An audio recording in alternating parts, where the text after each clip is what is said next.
திருவன் சரணாயி. அதி கௌரவத்துக்குரிய எங்களுடைய கல்யாண மித்ர குருநாதர் புத்தோத்பாதோ ஆரியன் வான்சவின் பாத நமஸ்காரம்.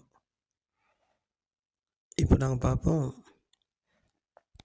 சமத்த தியானம், விதர்சனா தியானம்.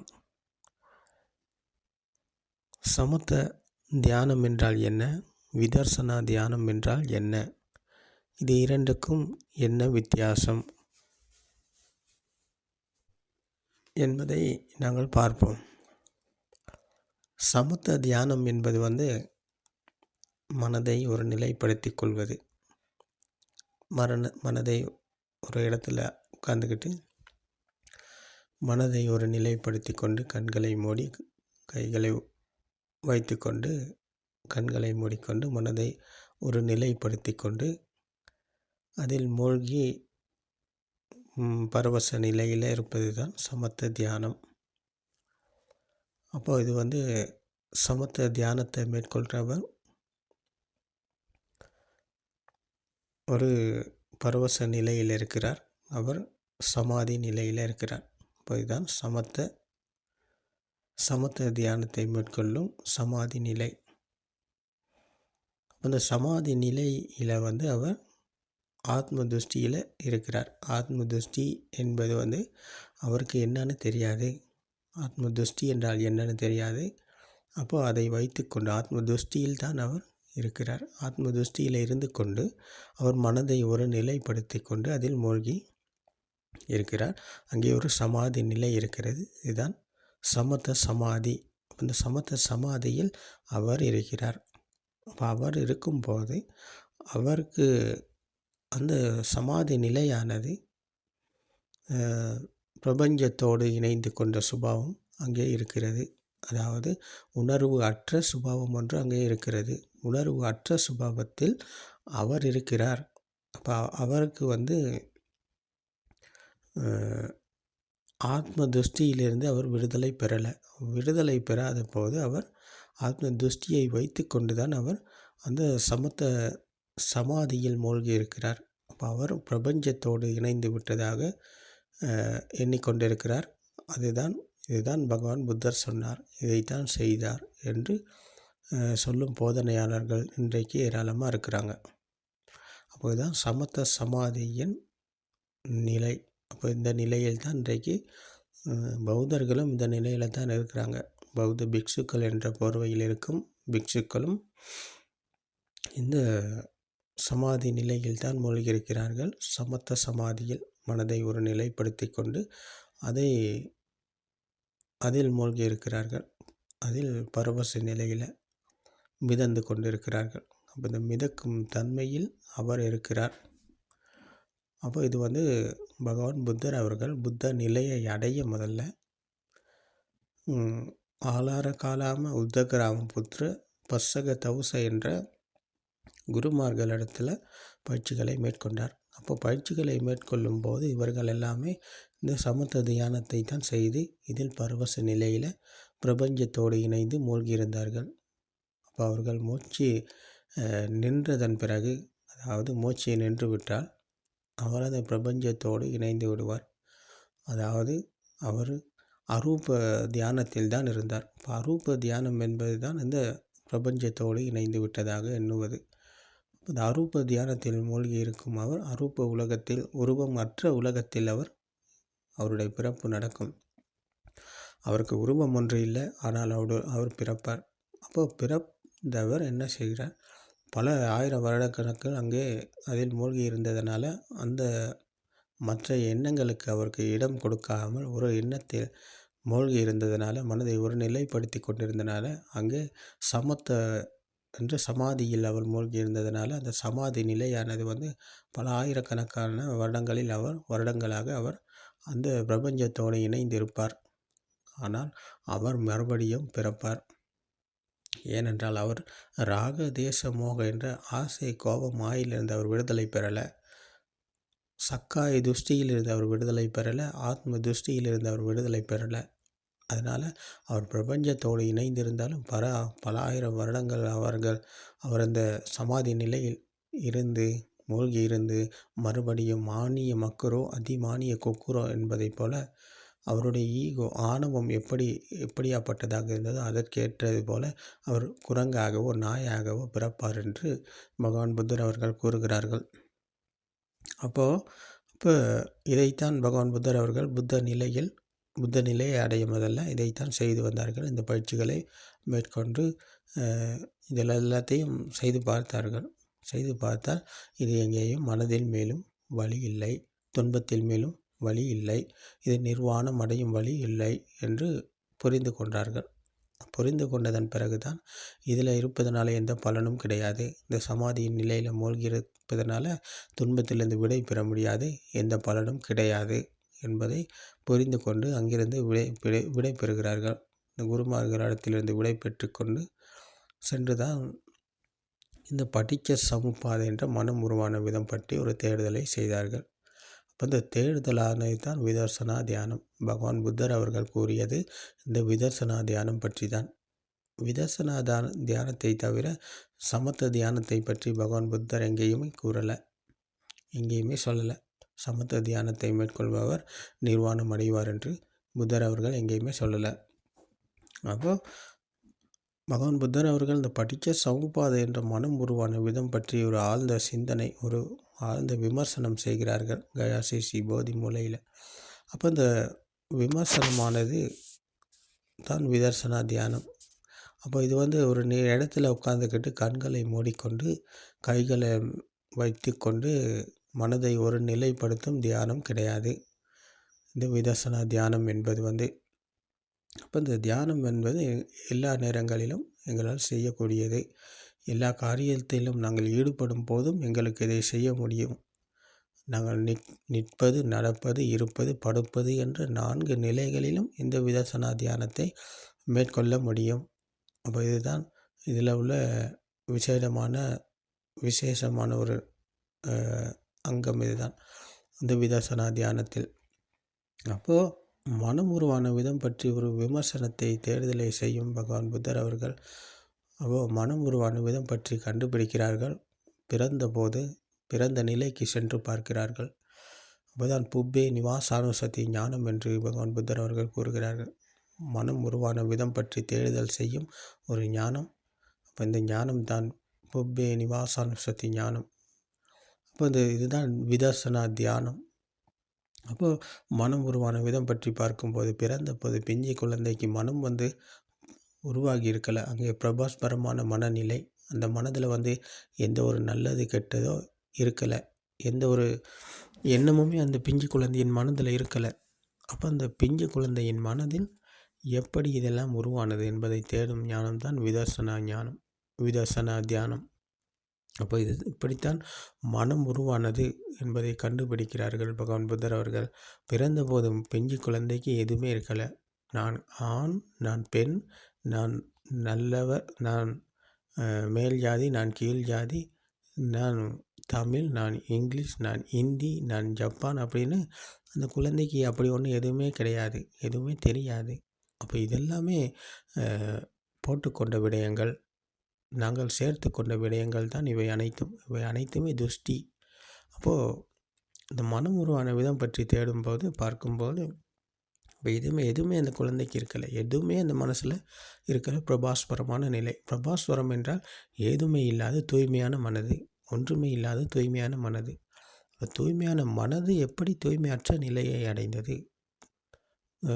பிரபாஸ்பரமான மனது எப்படி பிரபாஸ்பரமற்ற நிலையை அடைந்தது என்பதை பார்க்கும்போது தான் கண்களுக்கு தெரிகிறது வர்ணம், காதுக்கு கேட்கிறது சத்தம், மூக்குக்கு உணர்வது வாசனை, நாக்குக்கு உணர்வது சுவை, உடம்புக்கு உணர்வது குளிர், உஷ்ணம், இறுக்கமான பாரமானது தன்மைகள், ஸ்பரிசங்கள். இப்போ இவை அனைத்தும் ஒன்றாக இணைந்தது தான் பகவான் புத்தர் அவர்கள் கூறுகிறார்கள். கண்களுக்கு தெரியும் வர்ணத்துக்கு காதுகளுக்கு கொடுத்தார்கள் சத்தத்தை. குழந்தை, நான் உனது அம்மா, எங்கே சொல்லுங்கள் செல்லம், பாபா தங்கம், எங்கே சொல்லுங்கம்மா, சொல்லுங்க பித்தா, அம்மா சொல்லுங்கள் அப்படின்னு சொல்லி இந்த சத்தத்தையும் வர்ணத்தையும் இணைக்கிறார்கள். அப்போ அங்கே இணையப்படுகிறது, இந்த சத்தமும் வர்ணமும் இணையப்படுகிறது. அப்போ இந்த இணைப்பு தான் அந்த உணர்வு ஒன்று உருவாகுகிறது. அந்த குழந்தைக்கு அம்மா என்ற உணர்வு, வெளியில் இருக்கிறார் என்ற உணர்வு ஒன்று உருவாகுகிறது. அந்த உணர்வு தான் ஆத்ம திருஷ்டி. இதான் மனம் உருவான விதம். அப்போ மனதில் தான் அந்த குழந்தைக்கு அம்மா உருவானார். அப்போ மனதில் தான் அம்மா உருவானார். அப்போ அம்மா உருவானதன் பிறகு தான், அம்மா உருவானதோடு தான் இவரும் பிறந்தார். இங்கே குழந்தையும் அங்கே தான் பிறக்கிறது. அதுவரைக்கும் குழந்தை பிறக்கலை. குழந்தை பிறந்தது வெளியில் இருக்கிறது என்று எடுத்துக்கொண்டது தான். அம்மா இருக்கிறார், அப்பா இருக்கிறார், வீடு, காசு, தங்கம், பணம், சூரியன், சந்திரன், ஆகாயம் அனைத்தும் வெளியில் இருக்கிறது என்று எடுத்துக்கொண்ட திருஷ்டி தான் ஆத்ம திருஷ்டி. ஆத்ம திருஷ்டியில் தான் இந்த குழந்தை பிறந்தது. இப்போ இதுதான் மனம் உருவான விதம். வெளியில் இருக்கிறது என்ற ஒரு உணர்வு உருவானது. அந்த உணர்வு தான் ஆத்ம திருஷ்டி. அதுதான் மனம். மனம் பிறந்தது இப்படித்தான், மனம் உருவானது இப்படித்தான். மனதில் தான் உலகம் உருவானது. அப்போது இந்த உருவான விதத்தில் தான் பகவான் புத்தர் அவர்கள் கூறுகிறார்கள், இந்த சென்சர்கள் கண்ணும் காதும் தான் இங்கே பிரதானமாக இணைகிறது. மற்றைய உற்பத்தி நிலையங்களும் இங்கே இணைந்து தான் வெளியில் இருக்கிறது என்று இந்த குழந்தை பிடித்து கொள்ளுகிறது. கைகளுக்கு பிடித்து பார்த்து இது வெளியில் இருக்கிறது என்று உணர்கிறது.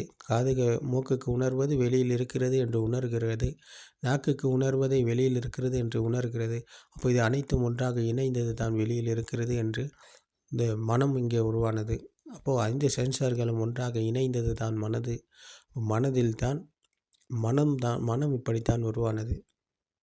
அப்போ இது பகவான் புத்தர் அவர்கள் கூறுகிறார்கள், சம்பந்தமில்லாத 2 ஒன்றாக இணைந்தால் நடுவில் ஒரு சக்தி பிறக்கும். அந்த சக்தியை போலத்தான் மனம் என்ற ஒரு சக்தி. கண்ணும் காதும் சம்பந்தம் இல்லாதது.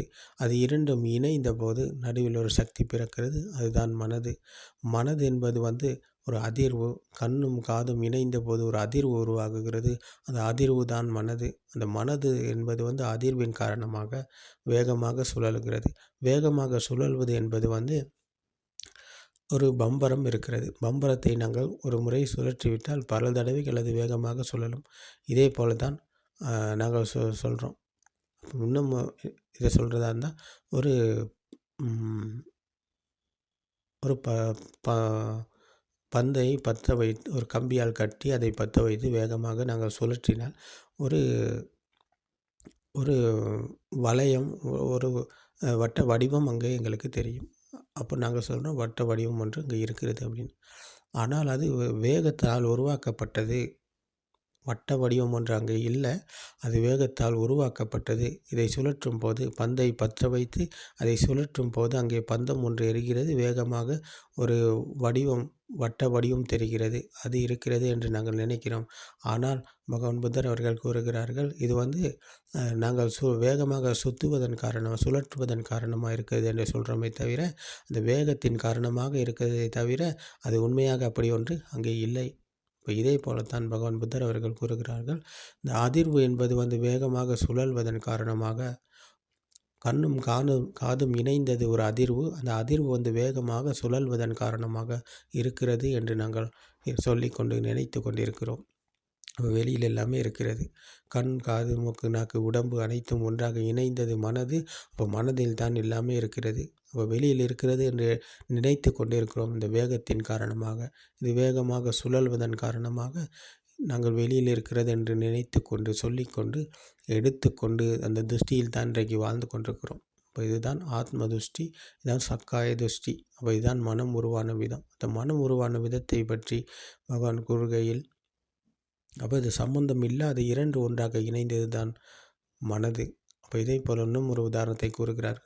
கரண்ட்டை நாங்கள் பார்க்கிறோம். கரண்ட் என்பது நெகட்டிவ், பாசிட்டிவ் என்ற 2 வயர்களால் தான் வரும். அது 2ஐயும் இணைத்தால்தான் கரண்ட்டை நாங்கள் பார்க்கிறோம். இதே போல் கரண்ட் என்பது ஒரு வேகம். அப்போ இதே போல் தான் மனம் என்பது ஒரு வேகம். அந்த வேகத்துக்கு தான் நாங்கள் அந்த கரண்ட்டை பாவிப்பது போல மனதில் இருப்பதை நாங்கள் வெளியில் இருக்கிறது என்று சொல்லி கொண்டிருக்கிறோம். இது வேகத்தின் காரணமாக. இந்த வேகம் என்பது கண்ணுக்கு தெரியாதது, காதுக்கு கேட்காதது. இது ஒரு வேகமாக சுழலுகிறது. இதை பகவான் புத்தர் அவர்கள் கூறுகிறார்கள், ஒரு நொடிக்கு ஒரு எண்ணம் வரும்போது அந்த எண்ணத்தில் பல லட்சக்கணக்கான எண்ணங்கள் அதற்கு அடியில் இருக்கிறது. அதாவது ஒரு எண்ணத்துக்குள் பல ஆயிரக்கணக்கான எண்ணங்கள், லட்சக்கணக்கான எண்ணங்கள் அதற்கு அடியில் மூழ்கி இருக்கிறது. இப்போ இதுதான் வேகம். இதுதான் அப்படியாப்பட்ட ஒரு வேகம் இங்கே சுழலுகிறது. அந்த வேகம் எங்களுக்கு தெரியாது, கண்களுக்கு தெரியாது. இது புத்த ஞானத்துக்கு மட்டும் அகப்படக்கூடியது. அப்போ இது இந்த வேகத்தின் காரணமாகத்தான் நாங்கள் எல்லாமே இருக்கிறது என்று சொல்கிறோம். மாமரம் என்கிற போது அந்த மாமரத்தை பற்றின கருத்துக்கள், அதை பற்றின எண்ணங்கள், அதை பற்றின கதைகள், அதை பற்றின வரலாறு, அதை பற்றின எதையெல்லாம் கற்பனைகள் வந்து சேரும். அப்போ இதை அனைத்துமே அந்த வேகத்தின் காரணமாக வருவது. அப்போ இதுதான் வேகம் என்று பகவான் புத்தர் அவர்கள் கூறினார்கள். இந்த வேகத்தின் காரணமாகத்தான் இருக்கிறது என்று நாங்கள் இன்றைக்கு எடுத்துக்கொண்டிருக்கிறோம். அப்போ இதுதான் மனம் உருவான விதம். அப்போ மனம் உருவான விதம் பற்றி பகவான் புத்தர் கூறுகையில், இதை ஒரு தேடுதலை, ஒரு விமர்சனத்தை நாங்கள் செய்கிறோம். அப்போ இந்த விமர்சனமானது தான் விதர்சனா தியானம். இந்த விதர்சனா தியானத்தை நாங்கள் மேற்கொள்ளும் போது மாமரம் வெளியில் இல்லை. இது மனதால் இது 5 சென்சர்களாலும் உருவாக்கப்பட்ட ஒரு எண்ணம். இது மனதில் தான் இருக்கிறது என்பதை அவர் புரிந்து கொள்ளுகிறார். அவர் நன்றாக ஒரு பரிசீலனை செய்கிறார். பரிசீலனை செய்து தான் அவர் புரிந்து கொள்ளுகிறார். இது நாங்கள் சொல்வதனால் அவர் ஏற்றுக்கொள்ள மாட்டார். இதை யாரும் ஏற்றுக்கொள்ளவோ, இதை யாரும் வழிபடவோ, இதை யாரும் உண்மையை நம்பவோ தேவைப்படாது. அப்படி யாரும் நீங்கள் அப்படி யாரும் எடுத்துக்கொள்ளாதீங்க. இது நம்பாதீங்க. நீங்கள் இதை நம்ப தேவையில்லை. இதை நீங்கள் வழிபடவும் தேவையில்லை. இதை யாரும் பிரார்த்தனை செய்யவும் தேவையில்லை. இதை உங்களுக்குள் ஒரு தேடுதலை, ஒரு விமர்சனத்தை செய்து பாருங்கள். அப்போ தான் இது உங்களுக்குள் உறுதியாகும். அதை தவிர இதை புத்தர் சொன்னார், அவர் சொன்னார், இவர் சொன்னார்னு சொல்லி யாரையுமே நம்ப போகாதீங்க. நம்புபவர் அனைத்தும் துஷ்டியில் தான் இருப்பார். அவர் நம்பிக்கையில் இருப்பார், துஷ்டியில் இருப்பார். ஆனால் இதை நீங்கள் விமர்சனம் செய்து பார்க்கும்போது, பகவான் புத்தர் கூறிய இந்த மனம் உருவான விதத்தை பற்றி நீங்கள் ஒரு விமர்சனத்தை, தேடுதலை செய்து பார்க்கும்போது உங்களுக்குள் இது உறுதியாகும். அந்த உறுதியானது தான் சம்மாதிட்டி. இதுதான் விதர்சனா சமாதி. அப்போ இந்த விதர்சனா சமாதி நிலையானது உங்களுக்குள் உறுதியாகும். நீங்கள் இதை பரிசீலனை செய்து நன்றாக ஒரு விமர்சனத்தை செய்து ஆழ்ந்த சிந்தனையில் இதை தேடுதலை செய்து பார்த்தால்தான் உங்களுக்குள் இது உறுதியாகும். அப்போது உறுதியானதன் பிறகு உலகம் உண்மையாகாது. அப்போ உலகம் உண்மை இல்லை என்ற சத்தியத்தை அவர் உணர்ந்தவர். மாமரம், வாழைமரம், தென்னை மரம், பலாமரம், கட்டில், மெத்தை, மேசை, கதிரை, கதவு, ஜன்னல், அம்மா, அப்பா, வீடு, வாசல், இவை அனைத்தும் சத்தமும் வர்ணமும் இணைந்தது. கண்ணும் காதும் இணைந்தது. இப்போ இந்த இணைந்தது தான் நாங்கள் இன்றைக்கு வெளியில் இருக்கிறது என்று சொல்லி கொண்டிருக்கிறோம், நினைத்து கொண்டிருக்கிறோம். உண்மையாக இருக்கிறது என்று எடுத்துக்கொண்டு வாழ்ந்து கொண்டிருக்கிறோம். அப்போது அது அனைத்தும் உண்மை அல்ல, கற்பனை, மனதில் தான் இருக்கிறது என்பதை புரிந்து கொள்பவர் இந்த சமாதி நிலையை அடைகிறார். விதர்சனா சமாதிக்கு வருகிறார். மனம் இங்கே ஒரு நிலைக்கு வருகிறது. அப்போ இது மனதை ஒரு நிலைப்படுத்தும் தியானம் கிடையாது. மனம் ஒரு நிலைக்கு வருகிறது இங்கே. இது புரிந்து கொள்வதனூடாக, சத்தியத்தை புரிந்து கொள்வதனூடாக, விதர்சனா தியானத்தை மேற்கொள்வதனூடாக மனம் ஒரு நிலையை அடைகிறது. வெளி உலகத்திலிருந்து விடுதலை அடைந்த சுபாவத்தில் அங்கே மனம் ஒரு நிலையை அடைகிறது. இதுதான் விதர்சனா சமாதி. சமாதி நிலையானது மறுபடியும் உலகம் உண்மை என நம்பிக்கொண்டு போகாது. அந்த சமாதி நிலையானது மறுபடியும் அதற்கு அழிவு கிடையாது. அந்த சமாதி நிலை மீண்டும் அந்த சமாதி நிலைக்கு மீண்டும் அழிவு கிடையாது. ஏனென்றால் உலகம் உண்மை இல்லை என நம்புவது கிடையாது. அவருக்குள்ளே கண்டுபிடித்தார். அவருக்குள்ளே ஒரு தேடுதலை செய்தார். அவரே அதை கண்டுபிடித்து அதை அவர் அதை பிரத்யட்சம் அடைகிறார். அவர் உறுதியான நிலைக்கு வருகிறார். அப்படி ஒன்று இல்லை. வெளியில் உலகம் ஒன்று இல்லை. இது அனைத்தும் சென்சர்களால் உருவாக்கப்பட்டது அனைத்தும் எண்ணங்கள் மனதில் தான் இருக்கிறது என்பதை புரிந்து பிரத்யட்சம் அடைந்த நிலை சமாதி நிலை. இதுதான் விதர்சனா சமாதி நிலை. அந்த சமாதி நிலையை அடைந்தவர் மறுபடியும் உலகம் உண்மை என நம்பி போக மாட்டார். அவருக்கு உலகம் உண்மையாகாது. அப்போ இந்த சமாதி நிலையானது இல்லாமல் போகாது. இந்த சமாதி நிலையில் அவர் இருப்பார். அதுதான் விதர்சனா சமாதி. அந்த விதர்சனா சமாதியை அடைந்தவர் மீண்டும் உலகத்தில் பிறப்பதற்கு அவருக்கு உலகம் இல்லை. காம பூமியிலிருந்து விடுதலை அடைந்த சுபாவம், சம்மாதிட்டிக்கு வந்த சுபாவம், சத்திய ஞானம் அடைந்த சுபாவம் இதுதான். இப்போ சத்திய ஞானத்தை அடைந்தவர், சம்மாதிட்டிக்கு வந்தவர் விதர்சனா சமாதியில் இருக்கிறார். அப்போ இந்த சமாதி நிலையில் இருப்பவருக்கு உலகம் உண்மையாகாது. அப்போ உலகம் உண்மை இல்லை என்றால் காம பூமியிலிருந்து விடுதலை அடைந்த சுபாவம் இதுதான்.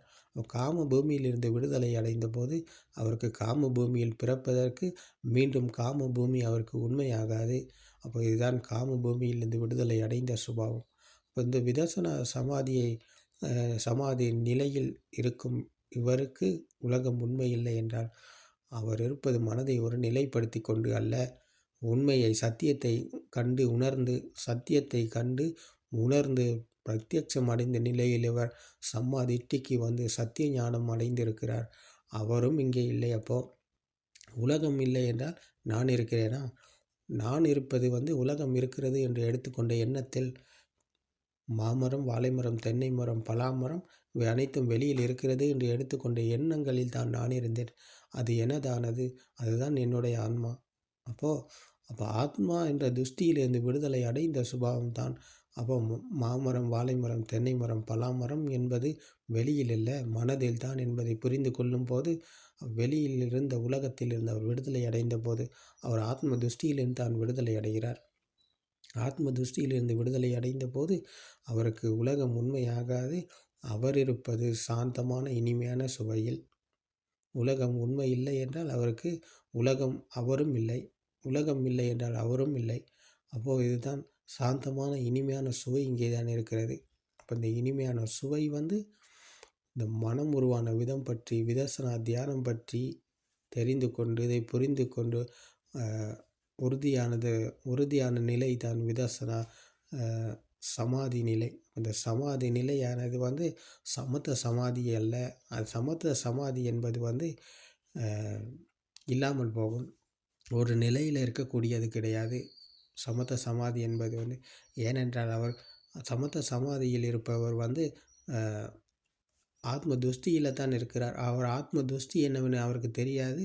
ஆத்ம துஷ்டியை வைத்துக்கொண்டு அவர் மனதை ஒரு நிலைப்படுத்தி கொண்டு மூழ்கி இருக்கிறார். அவர் அந்த சமாதி நிலையில் இருக்கிறார், சமத்த சமாதி நிலையில் இருக்கிறார். அவருக்கு ராக தேச மோக என்பது இருக்கிறது. ஆனால் விதர்சனா சமாதியை மேற்கொண்டு உலகம் உண்மை இல்லை என உறுதியானவருக்கு சமாதி நிலையில் அவர் இருக்கிறார், விதர்சனா சமாதியில் அவர் இருக்கிறார். அப்போ அவருக்கு உலகம் உண்மையாகாது.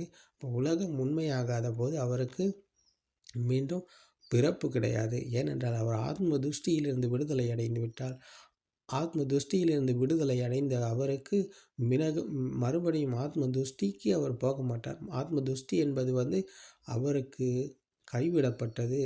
அப்போ ஆத்ம துஷ்டியிலிருந்து விடுதலை அடைந்தவருக்கு மீண்டும் ராக தேச மோக என்ற ஆசை, கோபம், மாயை இந்த உலகத்தின் மீது அவருக்கு வராது. கண்களுக்கு தெரிவது வர்ணம், காதுக்கு கேட்பது சத்தம். அப்போ இவை அனைத்தும் ஒன்றாக இணைந்தது தான் உலகம். அப்போ உலகம் உண்மை இல்லை என நம்பும் பிரத்யக்ஷம் அடைந்த நிலையில் அவர் உலகத்துக்கு மறுபடியும் அதை பிடித்துக்கொள்ள, அதை பெற்றுக்கொள்ள, அதை அடைய என்று அவர் தேடி தேடி போக மாட்டார். அப்போது அவர்தான் சாந்தமான இனிமையான சுவையில் இருப்பவர், விதர்சனா சமாதியில் இருப்பவர். அந்த சமாதி நிலையானது நிற்பது, நடப்பது, இருப்பது, படுப்பது என்ற 4 நிலைகளிலும் இருக்கக்கூடியது. இது எந்த நிலையிலும் தடுமாற்றம் அடையாது, இல்லாமல் போகாது. ஆனால் சமத்த சமாதியில் மூழ்கி இருப்பவர் எல்லா நிலைகளிலும் அவர் தடுமாற்றத்தை சந்திப்பவர். எந்த நேரமும் அவர் தடுமாற்றத்தோடு தான் இருப்பார். ஏனென்றால் அந்த சமாதி நிலையானது நிரந்தரமான சமாதி நிலை அல்ல. அது நிரந்தரம் அற்ற சமாதி நிலை, சமத்த சமாதி நிலை என்பது. ஆனால் விதர்சனா சமாதி என்பது நிரந்தரமான சமாதி. இந்த நிரந்தரமான சமாதி நிலையானது எல்லா நிலைகளிலும் இருக்கக்கூடியது. உலகத்திலிருந்து விடுதலை அடைந்த சுபாவத்தில் அந்த விதர்சனா சமாதியில் அவர் வெற்றியிருக்கிறார். அப்போது அந்த சமாதி நிலையானது உலகத்திலிருந்து விடுதலை அடைந்த சமாதி. அவர் பிரபஞ்சத்தோடு இணைந்து கொண்ட சமாதி அல்ல, உலகத்திலிருந்து விடுதலை அடைந்த சமாதி. இதைத்தான் பகவான் புத்தர் அவர்கள் கூறினார்கள். அப்போது கயாசிசி போதி மூலையிலிருந்து புத்த சுபாவத்தை அடைந்த பகவான் புத்தர் அவர்கள் இந்த சத்திய தர்மத்தை போதனை செய்ய பசக தவசர்களை தேடி வருகிறார்கள். 5 நண்பர்களை தேடி வருகிறார்கள். இந்த சத்திய தர்மத்தை போதனை செய்கிறார்கள். முதல் போதனை இதுதான். முதலாக போதனை செய்த போதனை இதுதான். தம்மச்சக்க பவத்தன சூத்திர இந்த போதனையில் தான் பகவான் புத்தர் அவர்கள் கூறினார்கள். முதல் போதனையிலேயே புப்பே அனுநுத்தேசு தம்மேசு என்று. அப்போ இது புப்பே அனுநுத்தேசு தம்மேசு என்றால் இது முன்பு கேட்டிருக்க முடியாத காம்பீரமான பூரிப்படையக்கூடிய நெகிழ்விக்கக்கூடிய சத்தியம் இது. இது யாரும் இதுக்கு முதல்ல போதனை செய்யலை. அப்போ பகவான் புத்தர் அவர்கள் இங்கே என்ன கூறுறாருன்னு பார்த்தா, இதுக்கு முதல்ல நீங்கள் செஞ்சது இங்கே இதில் எதுவுமே கிடையாது, இதுக்கு அதுக்கும் சம்மந்தமே இல்லை. நீங்கள் செஞ்சுக்கிட்டு இருந்தது இதுக்கு முதல்ல சமத்த தியானத்தை செஞ்சு மூழ்கி இருந்தீங்க, அது எதுவுமே கிடையாது என்பதைத்தான் பகவான் புத்தர் அவர்கள் கூறுகிறார்கள். புப்பே அனுநத்தேசு தம்மேசு என்று. அப்போது எல்லாத்தையும் கைவிட்டுட்டு நாங்கள் இதை கைக்கு எடுக்க வேண்டும் என்பதை கூறுகிறார்கள். அப்போது கூறுகையில் மனம் உருவான விதம் பற்றி தான் கூறுகிறார்கள். புப்பே அனுநத்தேசு தம்மேசு என்று முன்பு கேட்டிருக்க முடியாத காம்பீரமான பரம சத்தியம் இதுதான் என்று பகவான் புத்தர் அவர்கள் கூறியது மனம் உருவான விதம் பற்றி தான் கூறினார்கள். விதர்சனா தியானத்தை பற்றி தான் கூறினார்கள். அப்போது மனதை ஒரு நிலைப்படுத்திக்கிட்டு சமத்த தியானத்தில் மூழ்கி இருங்க அப்படின்னு சொல்லி புத்தர் அவர்கள் எங்கேயுமே சொல்லலை. ஆனால் பகவான் புத்தர் அவர்கள் கூறும் இந்த விதர்சனா தியானம் பற்றி கூறுகையில் சமத்த மற்றும் விபசனா கணிக்க சமாதியில் தான் நிர்வாணம் அடைவார் என்று பகவான் புத்தர் அவர்கள் கூறுகிறார்கள். சமத்த தியானத்தை மேற்கொள்பவரும் விதர்சனா தியானத்தை மேற்கொள்பவரும் சமத்த விபசனா யுகந்தன் என்ற இரண்டும் ஒன்றாக இணைந்த ஒரு பயணத்தை தான் மேற்கொண்டு விபசனா கணிக்க சமாதியில் தான் நிர்வாணம் அடைவார்கள் என்று பகவான் புத்தர் அவர்கள் கூறுகிறார்கள். அதாவது சமத்த தியானத்தை மேற்கொள்பவர் என்றைக்குமே சமத்த தியானத்தை மேற்கொள்கிறவர் அந்த பரவசனை நிலையில் மூழ்கி இருந்து சமாதி நிலையில் மூழ்கி இருந்து அவர் நிர்வாணம் அடைய மாட்டார். என்றைக்குமே அது நடக்க முடியாத காரியம். ஆனால் விதர்சனா தியானத்தை மேற்கொள்கிறவர் அவர் சமத்த தியானத்தையும் சேர்த்தே தான் செய்கிறார். அதாவது விதர்சனா தியானத்தை மேற்கொள்பவர் மனதை ஒரு நிலைப்படுத்துகிறார் என்று சொல்ல முடியாது. மனம் ஒரு நிலைக்கு வருகிறது, மனம் ஒரு நிலையை அடைகிறது.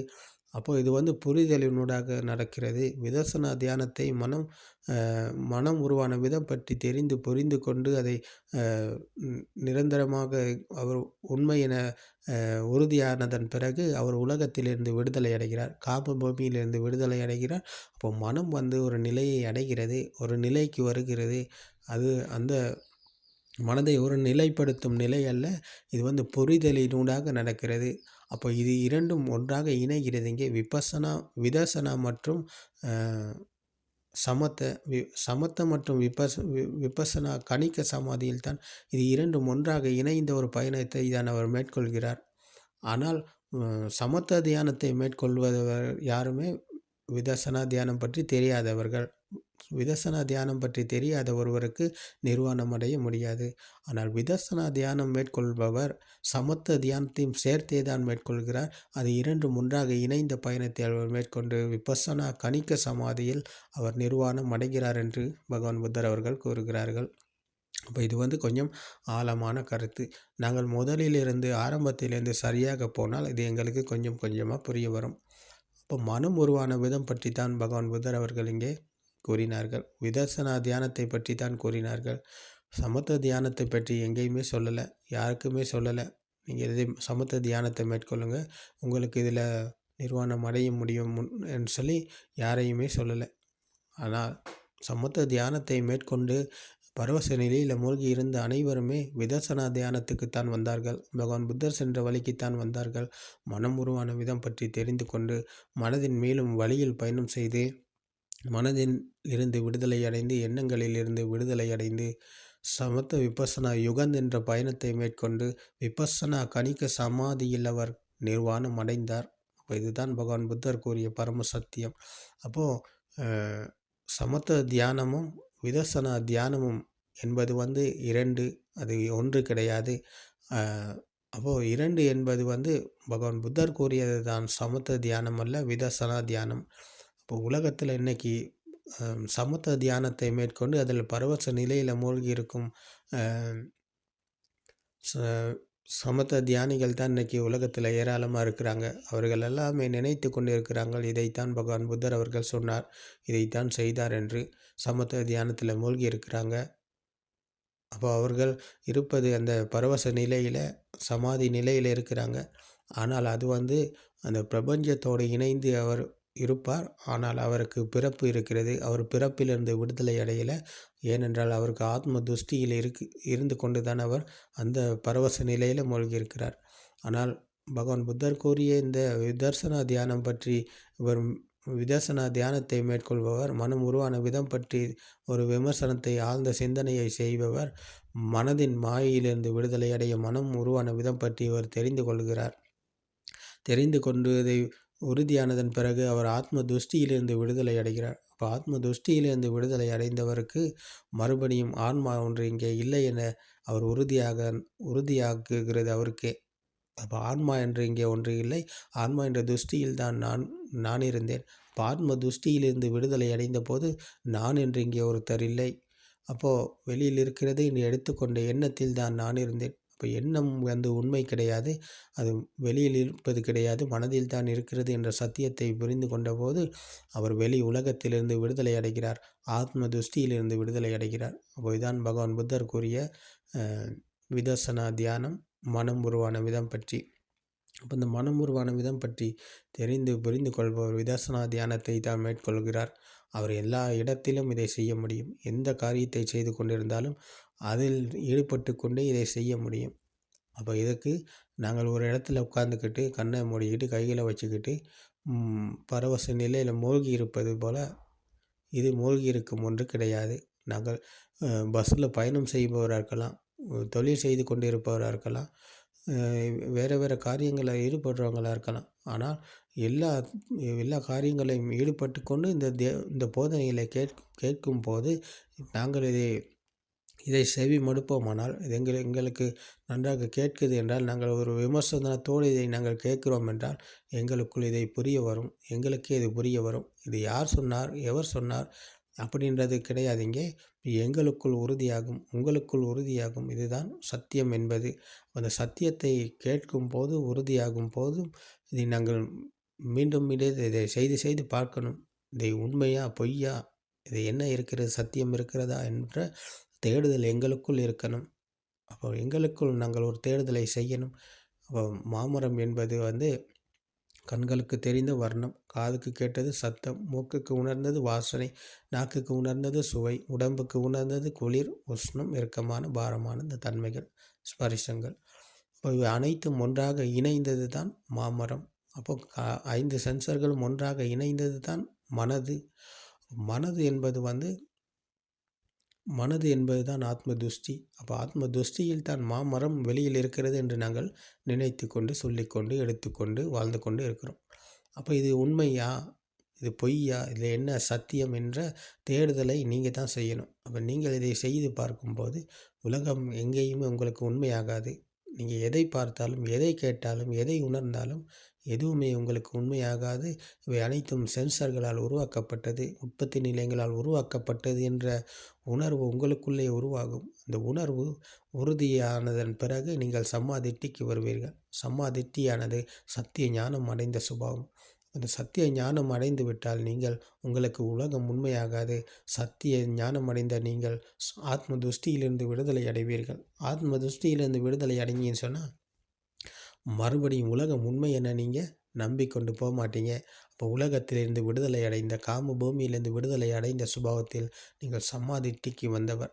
அப்போ உங்களுக்கு உலகம் உண்மையாகாது. நீங்கள் சத்திய தர்மத்தோடு இணைந்து விட்டீர்கள். சத்திய ஞானம் அடைந்த நீங்கள் சத்திய தர்மத்தோடு இணைந்து விட்டீர்கள். அப்போது சத்திய தர்மத்தோடு இணைந்த நீங்கள் உங்களுக்கு இருப்பது சாந்தமான இனிமையான சுவை. உலகத்தில் எது நடந்தாலும், உலகமே கவிழ்ந்தாலும் உங்களுடைய சாந்தமான இனிமையான சுவையை யாராலும் தட்டி பறிக்க முடியாது. இதுதான் இந்த புத்த சாசனத்தின் சமாதி நிலை. இதுதான் விதர்சனா சமாதி. இந்த விதர்சனா சமாதி என்பது எல்லா இடத்திலும், எல்லா நேரங்களிலும், எல்லா காரியத்திலும் ஈடுபடும் போதும் இந்த சமாதி நிலையானது உங்களுக்குள் இருக்கும். இதை வெளியில் யாருக்குமே தெரியாது. யாராலும் இதை கண்டுபிடிக்க முடியாது. ஏனென்றால் இது உங்களுக்குள் மாற்றம், உள ரீதியிலான மாற்றம், முன்னேற்றம் இங்கே தான் இருக்கிறது. அப்போ இது வெளியில் யாருக்குமே தெரியாது. அப்போ இந்த சத்தியத்தை உணர்ந்த நீங்கள் இருப்பது ஆடம்பரமான வாழ்க்கையில் அல்ல, எளிமையான வாழ்க்கையில். எளிமையான வாழ்க்கைக்கு வந்தவர் நீங்கள். ஆடம்பரத்தை விட்டுட்டீங்க. ஆடம்பரம் என்பது வந்து கண்களுக்கு நிறைய வர்ணங்களை சேர்க்கணும். இனிமையான வர்ணத்தை காட்டணும். காதுக்கு இனிமையான சத்தங்களை கொடுக்கணும். அ மூக்குக்கு நல்ல வாசனைகளை கொடுக்கணும். நாக்குக்கு நல்ல சுவைகளை கொடுக்கணும். உடம்புக்கு நல்ல ஸ்பர்சங்களை கொடுக்கணும் அப்படின்றது தான் அந்த எளிமையான வாழ்க்கை அல்ல. இது ஆடம்பரமான வாழ்க்கை இது.